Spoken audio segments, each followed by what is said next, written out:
Welcome to AK Podcast, where we explore science and nutrition behind livestock care and management with the best and the brightest in the biz. I'm your host, Chris Radke, part of the sales department here at Agri-King, and with me today is the director of field services, a member of the sales management team, Mr. Mike Donaldson. Mike, how you doing, buddy? Hey, outstanding, Chris. Starting to move on into fall. The days are getting a little more comfortable in this part of the world, so all good, very good. Yeah, cooling down. I get excited about maybe not necessarily fall because it means winter's coming, but the events that happen in the fall. I love the football and all the, I guess, harvest activities and whatnot. So pretty exciting times. Absolutely. Cool. Hey, Mike, who's with us and what are we talking about today? Chris, today we have another episode talking about the different approaches dairies can take to their forage and nutrition programs. We're joined by Agri-King nutrition consultant Joe Sparrow. Joe, would you give us a little bit about your background, where you're located, where you're based, kind of just, I guess, your elevator speech, if you were just going to tell somebody on an elevator who and what you do? It's going to be a long elevator ride. My name is Joe Sparrow. I was born and raised in a small town in north central Kentucky. Went to college at Virginia Tech. Upon graduation, I went into the nutrition business and later joined a feed company as a dairy nutritionist. Worked there for 15 years, and I have been employed at Agri-King for 3 months and 3 days and maybe even 3 hours at this point. In addition to doing dairy nutrition work, my family, my mom, my dad, my 2 brothers, my wife, my kids, and I have our own registered brown Swiss herd in Owenton. We milk about 50 registered brown Swiss, do a lot of showing, marketing, travel across the country. We'll be headed up to Wisconsin here in a month or so. And we actually just put in a Laley robot about 60 days ago. So that's what I get to do on weekends when I'm working during the week and sometimes on the weekend as well. Working for Agri-King in a territory that's pretty wide. So I travel as far west Indiana, all the way to Raleigh, North Carolina. So it's probably 700-800 mile swath covering most of the southeast. Indiana, Kentucky, Tennessee, North Carolina, South Carolina would be the primary states that I've been servicing. Outstanding. That is a pretty good sized area. Yes, sir. What we asked Joe to talk about, I mean, there's no doubt that across almost all dairies, corn silage keeps playing a bigger and a bigger part of the forage program. If you missed it, we did a podcast with another one of our nutrition consultants where Freddie Urquia spoke about a corn silage and predominantly alfalfa hay or haylage program. And that's great that's a good program in the part of the world you happen to be in, but that's not everybody's answer. There's different things going on in different areas, and there's an increasing trend across a lot of the country to move either a lot or a little away from that alfalfa or grass background, the perennial forages, and start doing more with annual crops. So, Joe, to get us started, what do you see as the advantages in your world to using small grains or an annual forage instead of a hay crop? Well, I guess to really dive into that, I don't want to sound like an anti-alfalfa nutritionist, but I will say that I'm an anti-lignin nutritionist. And in our part of the world, alfalfa is known for its lignin content. And that's something that I guess we really struggle with in the South. Dry matter intakes are a challenge for probably 5 months out of the year on average. And lignin, in my experience, is not something that helps increase dry matter intakes. So with that being said, I guess that probably lays the groundwork for why we have shifted away from alfalfa in addition to freight charges.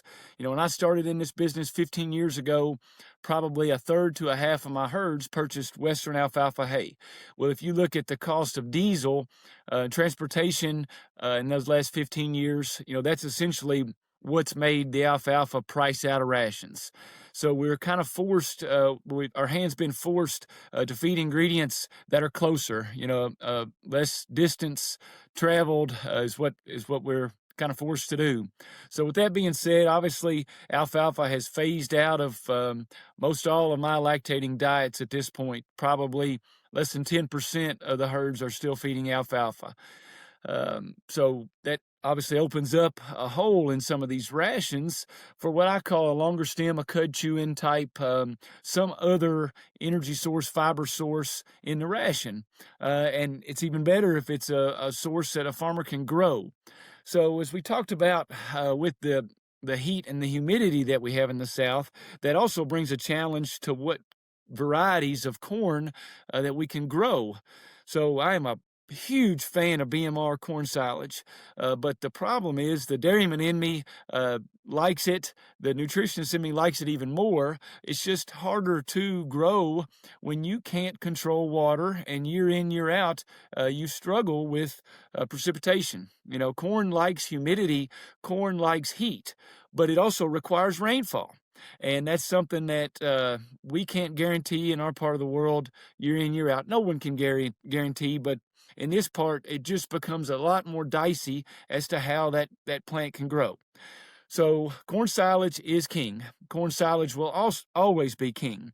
But the king has some suitors at the table for I think, compliments.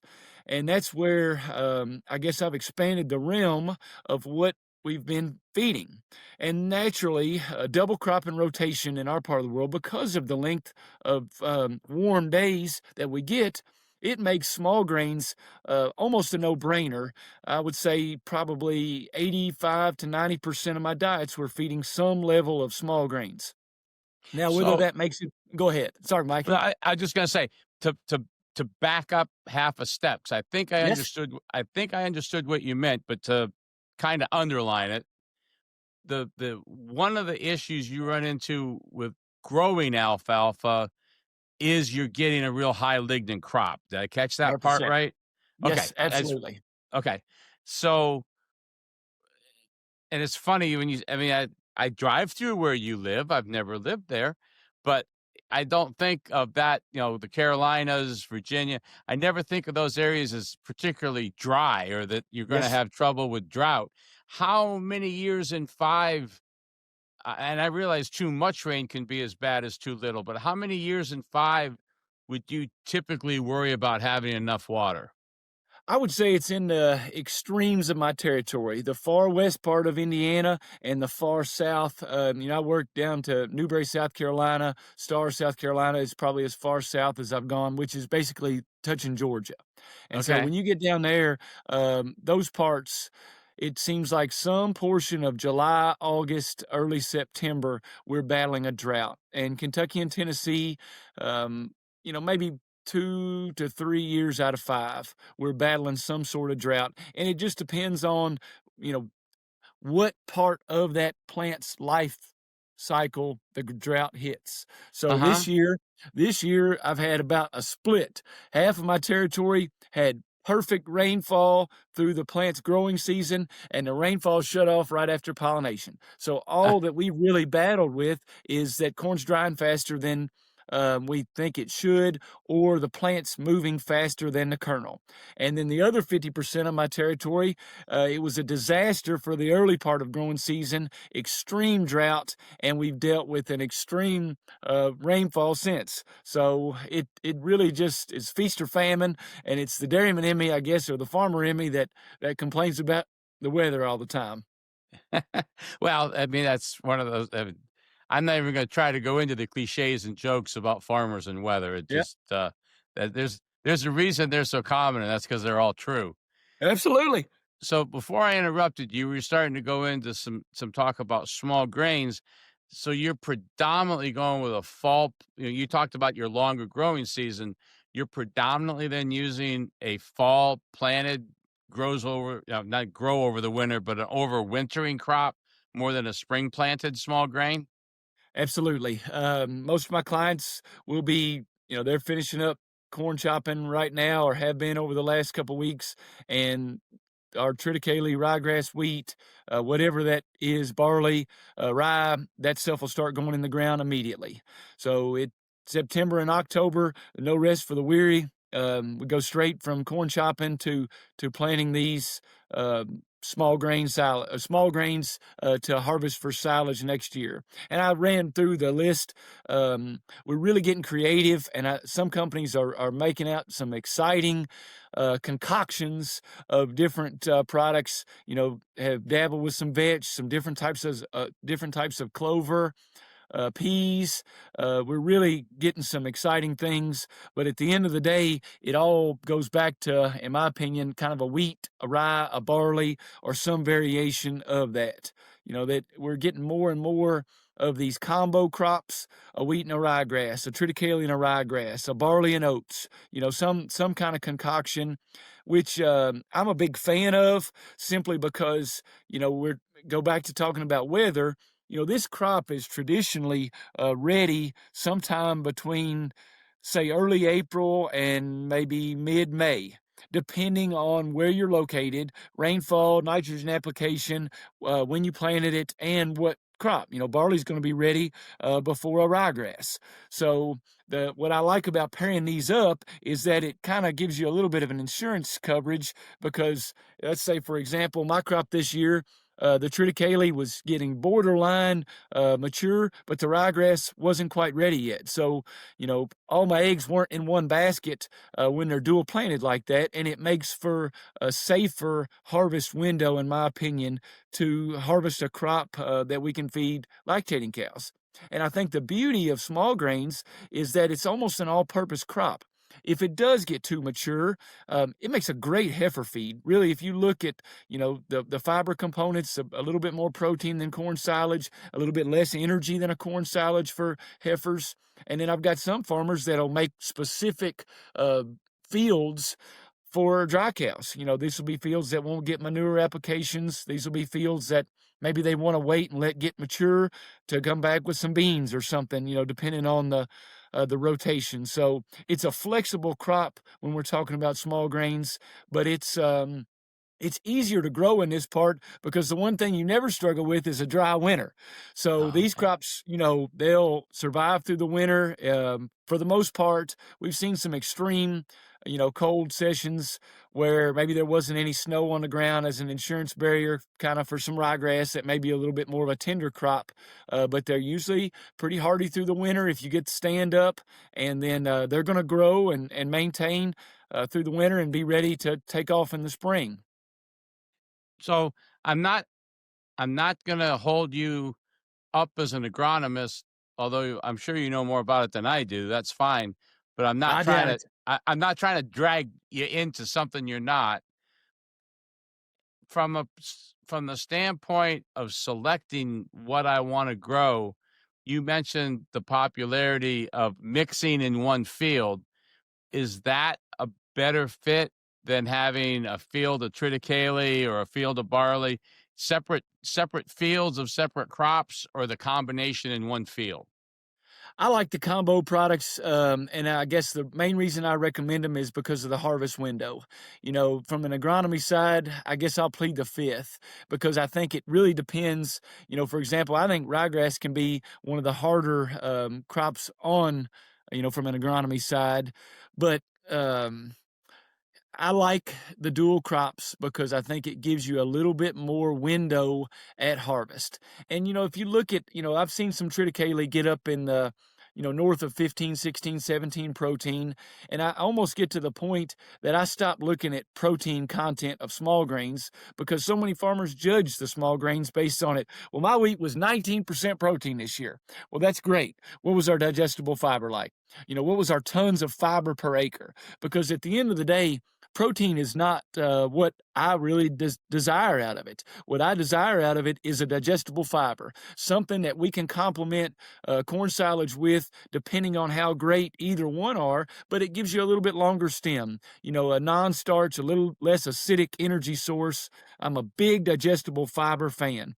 And, these crops don't have to battle humidity, and humidity, in my opinion, affects digestible fiber. So this is a product that grows mostly in cool weather, and it probably never sees 80-degree days. And so the stress that this crop grows under, I think, is the reason for the increased digestible fiber. Yeah, I think that's one of the things that uh, I continue to be fascinated by how quickly people judge everything but corn silage on protein content. Yes. And the match to that is on corn silage, they want to make it all about starch. Yep. And it might maybe starch is a little more important than corn silage, but I don't want to go out and chop something that could have been combined just to brag about having 50% starch. I'm going to feed straw and corn grain. That seems a bad Yep. approach for a ruminant. And it can be hard to get people to pull back. And you've got to pick your audience.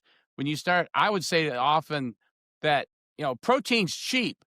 And that's the end of the discussion because someone's like, time out. How stupid are you? Because Yeah. soybean meal is going to cost, well, soybean meal costs you a fraction of what making up for poor quality fiber costs you. But Absolutely. it's not the way the world seems to be trained to think too often. Absolutely. And if the other part of that conversation is, and maybe we're getting off the track of forages, but we're not feeding 18 and 19% protein diets anymore. All right. I'm not. So, we don't, I guess we're not stuck to a number, in my opinion, of a target to hit for protein. Yeah. Yeah. No, I think the thing that is slowly happening, but I've always appreciated at Agri-King is that we're not apologizing. We're not evading the fact that they're ruminants. Correct. Let's get everything let's grow microbial protein. I don't care what the feed going in is. What's that going to produce for her? And then we'll supplement the way we need to. Agreed. I do think there's some of our competitors in the milk cow world would really prefer if we could breed the rumens out of these animals and just feed them like pigs and chickens, which seems a waste. But anyways, now we're really getting far off track. Yeah. So having said that Mm-hmm. protein is not the best benchmark for evaluating a small grain forage, and maybe you're going to have slightly different ranges for the different crops, but give us an idea what you would like that small grain feed. And if it means barley's this and ryegrass is this, absolutely, whatever you want to do. Yep. But if you were on my farm, sampled my feed, and now you're coming back to tell me this is good, great, or indifferent, what would be the parameters that you'd be showing me to prove that? So I've been for the last 15 years using the TT-NDFD. It's a total track NDF digestibility. The 4 points of fiber digestibility, and I've kind of used that as a benchmark. Obviously, NEL still factors into it. ADF, NDF are very important, critters to watch on that piece of paper. But I think it's, you almost have to have 4 or 5 different data points and kind of prorate them or rank them in order of how you prioritize them. And so I've been yapping about digestible fiber, and that is probably number one. And protein is important. All that talk slamming it is important because at the end of the day, usually that's going to go hand in hand with immaturity, which is going to go hand in hand with the more digestible fiber. Now, there's some folks that apply nitrogen almost specifically to raise the protein. And at the end of the day, if we're going to feed urea, let's put it in at the mill or in the mixer wagon. Let's not put it on the plant and then try to ensile it and then try to add it because of the dangers that it can bring is my philosophy. So I think the fiber digestibility would be the number one parameter to watch in terms of a benchmark to set. I think protein is there. I mean, if you can get some ADFs down in the low 30s on some small grains, NDFs probably in the upper 40s, and the nice thing about that is you're talking about numbers that are not atypical from corn silage. There's a lot of corn silage that I'll test this year. Some I've already tested that's in the upper 40s NDF and in the, low mid 30s on ADF. So, that it presents a nice little complement to the corn silage from a fiber standpoint. Obviously, you're getting sugars. The sugars are going to be in there. Probably not going to be 5-6%, but they'll definitely be higher than corn silage. So you'll see some starch, if that stuff gets mature. But where the starch comes in, my fiber digestibility goes away. So Yeah, I got to the point when I was doing more work in the field. I'd actually describe corn silage as being a sort of a TMR you brought in a wagon from the field Yeah, because I was trying to catch my starch at a decent point, but before the quality of the plant had dropped too low. And it was absolutely. kind of like having two feeds. In fact, way back when I actually had a guy that had trouble, didn't have great corn ground, and he grew I don't remember what it was. It was a grass, it was a perennial grass. He would make great haylage, and then he bought wet corn from a neighbor and put it in a little harvest store. And I always said he made the best corn silage in the entire world in his TMR mixer Yeah, because he took that high quality grass haylage, and mixed it with the right amount of corn grain, and you could never do it right in a cornfield. absolutely. And I'm yeah, I'm gonna ask you at the end to, sort of lay out what your dream diet might be, okay. but short of that, if I'm one of your people, typical person, what do you normally see me giving you to work with as far as how much of the forage is gonna be from corn silage and how much from a small grain silage? So, corn silage is king, as I said earlier, and it is. I probably should sit down and do a number, but I'd say it's probably in every single herd I'm feeding right now for lactating cows. And so I would say corn silage is king. Small grains are in at least 2/3 of my diets in some form or fashion. Now, quality dictates inclusion, and the corn silage available dictates inclusion of small grains. So if small grains is in 2/3, the other thing that's really popped up and in my eyes is very exciting is the sorghums. Some I'm going to lump it all in a sorghum category, and obviously there's direct cuts. There's what you would call, I guess, a summer annual like a BMR Sudan grass, BMR millet, and those kind of concoctions and some variation of that probably represents. I'm going to say is in 1/3 of my diets at this point, and it's another nice complement, depending on what the farmers got in terms of land availability, maybe some of their geography, maybe some of what they could irrigate. The beauty of a true sorghum, whether it's a brachytic dwarf or some kind of BMR sorghum, something that gets direct cut. Those crops will never have the energy content of a great corn silage. Mhm. But if you look at the cost per ton, the cost per ton of digestible fiber, um, the nutrient costs, and also the rainfall requirements, Yeah. it's really comparable. And I think that's where it's almost forced its hand and forced a lot of dairymen's hands to consider it. And then we've got this beauty of if you push the envelope and triple crop, you take a small grains off early, you put maybe a shorter season corn out, and you're chopping corn silage in middle of July. You've got time to plant a sorghum crop. Sorghum does better in Oh. July than it does in May. It needs heat, and it's a Yeah. resilient, tough crop. So I'm going to say some kind of variation of a sorghum is in probably 1/3 of my diets. So from a forage standpoint, and I guess I should include straw.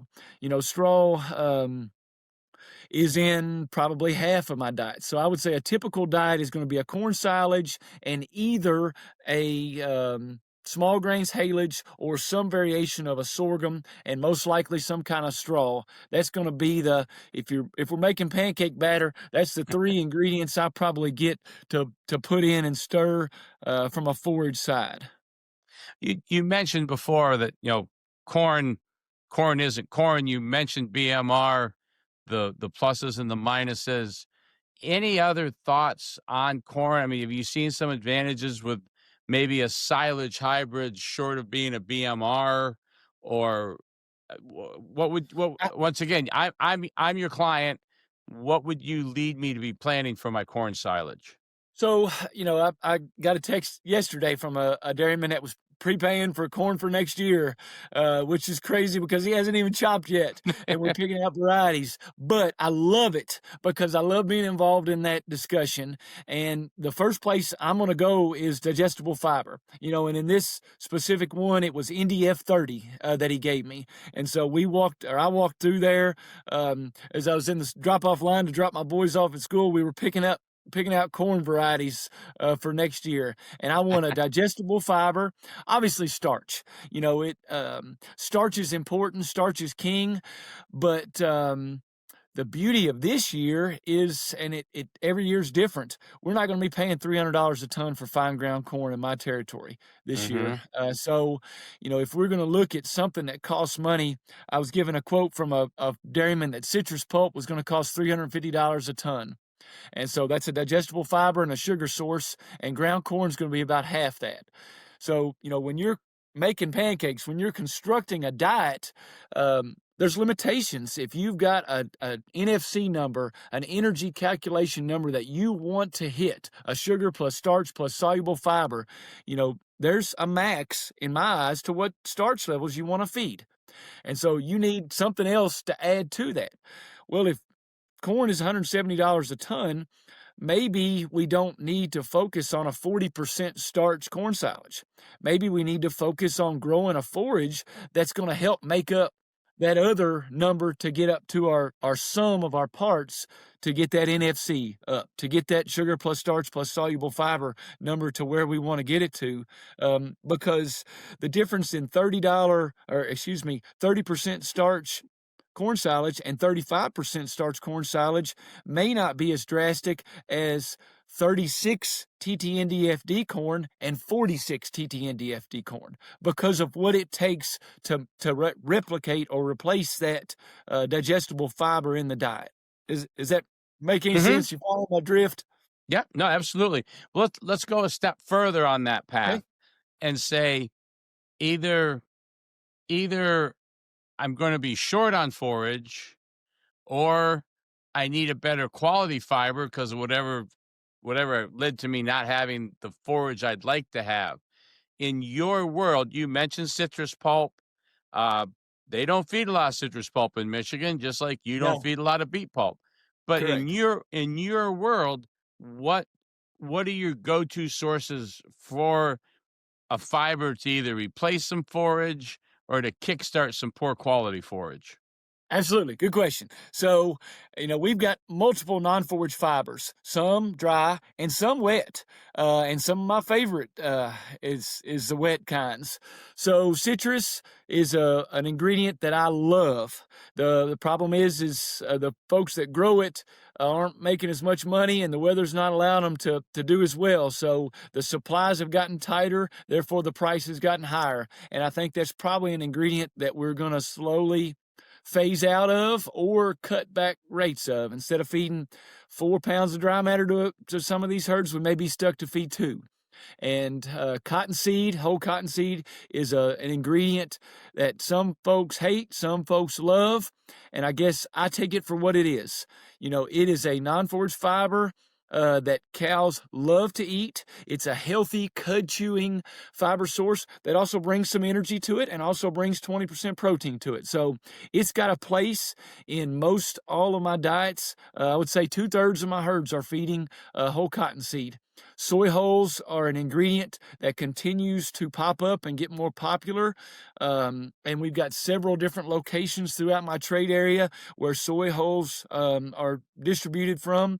So that's an ingredient that I get to feed a lot of. I guess those would probably be the 3 main dry ingredients, and that's excluding obviously the starch sources. Don't feed a lot of wheat mids, but it would probably go in the order of citrus, cotton, and soy hulls in terms of dry, quote unquote, non-forage fibers, and each is bringing something different to the table. And I probably use each different as needed, or if a farmer's close specifically to a soy hull plant, and we may get a great price on soy hulls. Farmers are close to a cotton gin. We get a great price on cottonseed. So we gotta adapt to our surroundings from that standpoint. On the You wet side is where it really gets fun, and I guess I would say in Central Kentucky, we're known for basketball, horses, and bourbon. And Oh, bourbon sure. gives us an ingredient. Um, Now, not all of them maybe have the best application in lactating cow diets, but wet cake, distiller's syrup are probably the ingredients that I use the most of, on a liquid or a wet side. We do have some ethanol distillers that would be wet as well, and again in the form of wet cake. And when I get to the south over in the Carolinas, I feed a lot of brewer's grains. And brewer's grains is an ingredient that used to intimidate me just because of my history with some of the whiskey byproducts, which the whiskey byproducts giveth and they taketh away.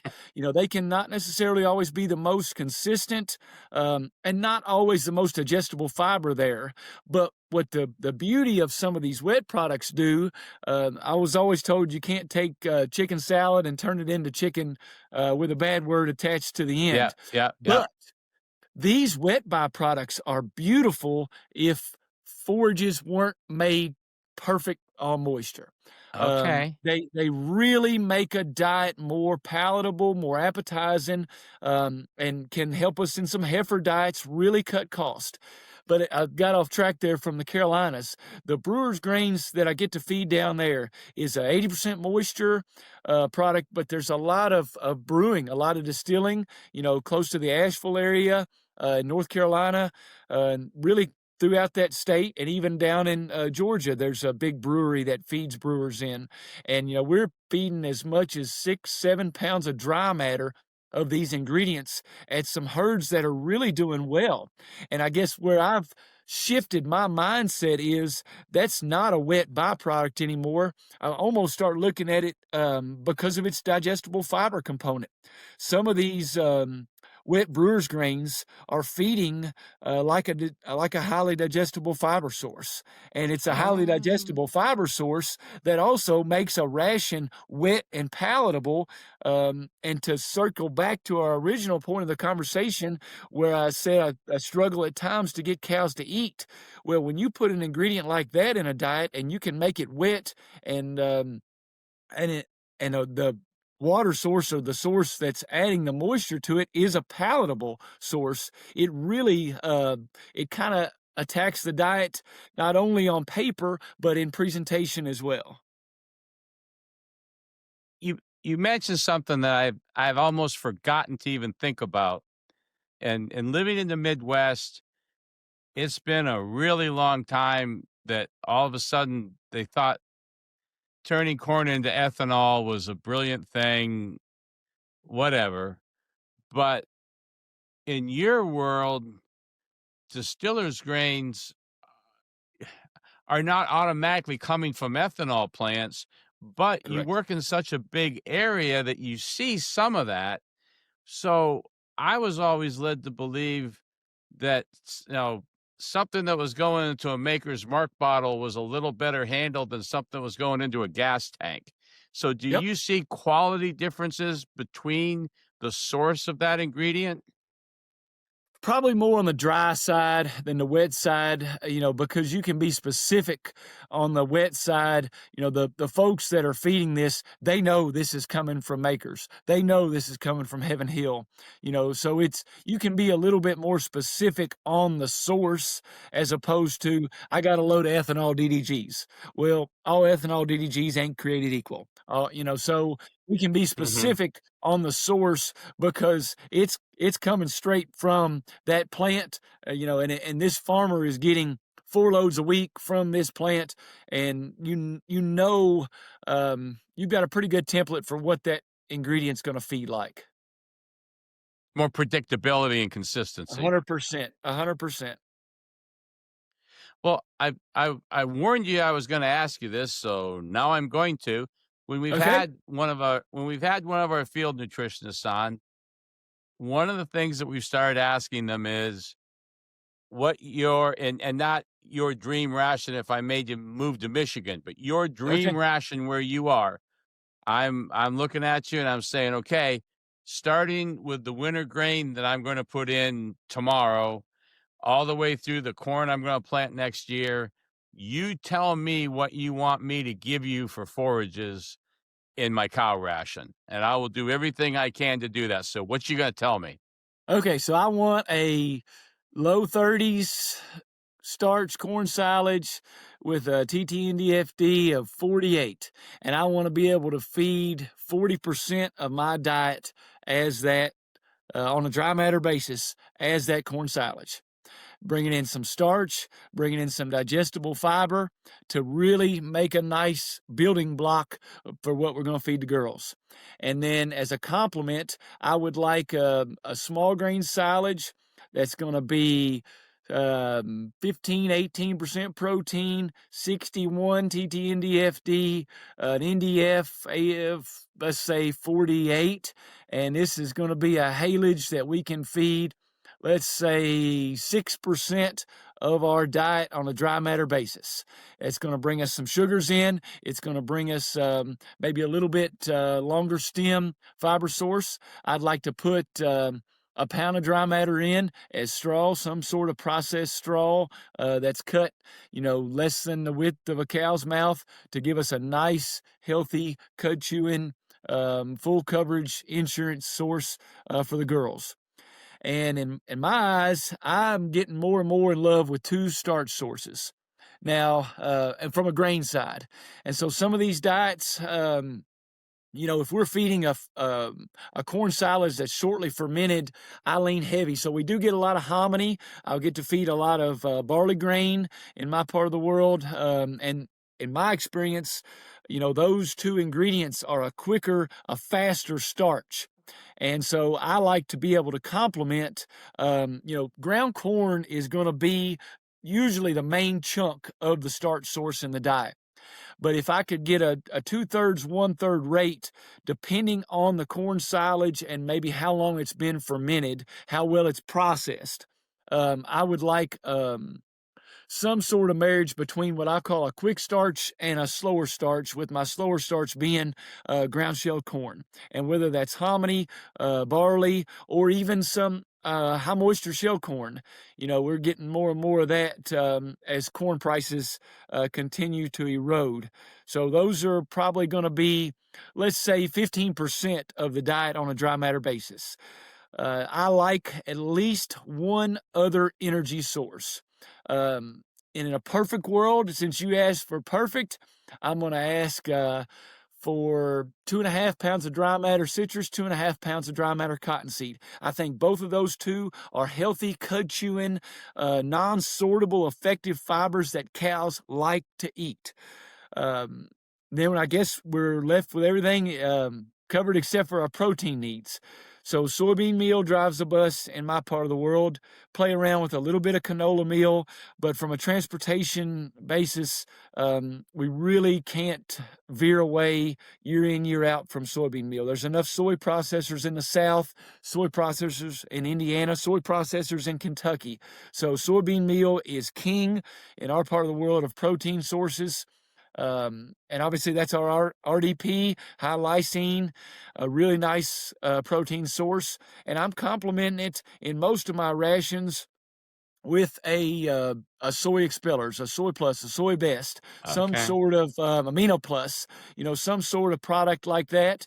So if we take a piece of the pie of our protein sources, I'm going to say 70% of it is a soybean meal, 25% of it is a soy plus, with 5% either being some sort of blood or protected methionine. Most of my territory is a fluid market, so we do not get paid in most areas for milk protein. So that probably leads to a little less methionine, and maybe even histidine focus from a blood standpoint. But I do like those ingredients because I think we're feeding a ruminant, we're feeding an animal that has a microbial protein requirement. So let's feed them protein sources that they use. Even if we're not getting paid for the full benefit, I still think that those products have a place in our diet. So I guess that's my my perfect diet, obviously, am a big fan of rumen bypass fats. That's an ingredient that we can put in to make a diet more energy dense. And I kind of play around with different sources. Butterfat has been a very valuable source here of late. So lean heavily on a palm. But yet the cost spread between it and a soap and just the pure energy that a soap can bring in, I do feed that, and I play around with some omega-3 fatty acids as well. So I like kind of being able to shift gears on farms as to which farm desires which result, and use those fatty acid sources as such. That's perfect. That's beautiful. Well, the other thing that started to come out as we've got more people on the podcast is kind of a nice thing. We've got people from across the country that are listening, Okay. and I think people find it interesting moving slightly away from nutrition for a moment. What are the challenges you see as unique to the dairymen you work with? People in the Carolinas, up through Kentucky, Tennessee, southern part of Indiana. I hopefully I've lived a good enough life. I left Michigan once or twice, but if I've only farmed in Michigan, what are the things that might surprise me about what a farmer in South Carolina is having to deal with? Well, I'll start first and foremost with the H word, is what I call it, humidity. Humidity usually sets in with us. This year, we got a bolt of it in late June, and it really did not let go until about a week ago, early September, late August. So humidity is it's a killer. And I guess what it continues to do is force more and more of our focus to keeping cows cool, keeping cows comfortable. And I think at the end of the day, it all starts with the ladies, and we have to focus on them because Mother Nature throws stuff at us. Whether that be a drought that affects our forages, whether that be humidity that just takes the air away from them for 23 hours a day. At the end of the day, we have to focus on cow comfort. And I think my best herds, the herds that were affected the least by this humid spell that we've had this summer, we've got herds that haven't lost much milk, if any, herds that repro hasn't slipped. Those are the herds that are focusing on cow comfort. So I think maybe I got off track there. No, that's But good. That's good. humidity is king, and I think that's also focusing us to look at it from a genetic standpoint. And I think that there's some slick genes that are coming out. I've got some producers that are really getting entrenched in that, and I think there's different things that we can do to combat what Mother Nature gives us. So we may not be judged by our solids production or our pounds of total components. We really have to look at, energy corrected milk over pounds of dry matter intake, because it's rare for me to have a herd where lactating cows are going to eat 63, 64 pounds of dry matter 365 days a year. We lose, I'm going to say, 10% or more for probably 3 months out of the year on dry matter intakes. And it's got folks looking, and maybe not even, specific genetic traits, but crossbreeding. Some of the crossbreed herds are maybe a little bit more resilient the deeper in the south you go. So it's keeping us on our toes, and my dairymen are the best. They continue to find ways to survive and adapt, and it's a lot of fun to get to be a part of their journey. So It really is. Well, you mentioned that you've been with Agri-King 3 months, probably a little over 3 hours now. yeah. But what makes Agri-King's approach to nutrition something you're excited to be a part of? Well, I think it's pretty cool that we start with forage. I like that. I like that forage has been king, and that's kind of was my first experience, my first exposure to Agri-King. On the silage inoculant side, and I think that in this short amount of time that I've been here, I guess it's been exciting to me to start diving into some of the tools that are available to offset, to help, to assist some of these forages, as opposed to just throwing my hands up in the air and saying, I can't feed this forage because it's the starch ain't available. It didn't ferment well. Whatever the thing that we've got, let's learn from it and try to do better next year. But let's also try to figure out how to adjust, adapt, and find something to turn this chicken stuff into chicken salad. There you are. Well, and then I'm expecting that on that rare occasion that you get to feed your perfect ration, I'll get a postcard saying it's happened. I'm doing it, and I doubt I'm going to get a whole lot of postcards because it doesn't work that way. No. But maybe perfection is all we can do is chase it. Yep. No, makes it, and that's one of the things that makes it all worthwhile too. So Yes. this has been wonderful. I really appreciate your time, Joe. You bring an interesting perspective, and it's easy to see why people are excited to work with you. Your passion for this is overwhelming. Is really Well, good. thank you. Chris, what'd you learn? Hey, like Mike said, Joe, you have a lot of passion. I love it. And I'm glad you said this because I was trying to think of a way of wrapping it. But that idea of pancake making, I love that idea. Like I imagine Joe like just kind of like I guess my mom, like she's in the kitchen, but yet your kitchen keeps moving across the country because you have such a wide area and just the different uh products you have to work with or ideas you have to work with different farmers and different I guess just different areas is just amazing. And just your passion just goes into your pancake making. So way to go, Joe. I think that's incredible. It's good And I stuff. love pancakes. Yeah. It's good stuff. All right. If you like us, you can find us on just about any of the social medias. You can listen to us on any podcast platform. You can find us on our website now at agriking.com. And after you listen to us, please leave us a review. It does help us out. If you have any follow-up questions, you can email us at podcast@agriking.com. And we're still searching for names for our mascot that Mike has, that beautiful cow with those yellow boots. If you have any ideas, please submit them and we'll figure that out. All right, Joe, And Mike. Oh, go ahead, Mike. I was gonna say, and in full disclosure, um, I I should have at least got a brown cow for Joe's appearance. Yes. That's actually what my daughter showed. I think brown Swiss are seriously shortchanged on everything from their production capabilities to their ability to withstand heat. For something that came from Switzerland, nobody understands how much better a Swiss will handle heat than Holsteins, but that's a whole nother podcast. So Cool.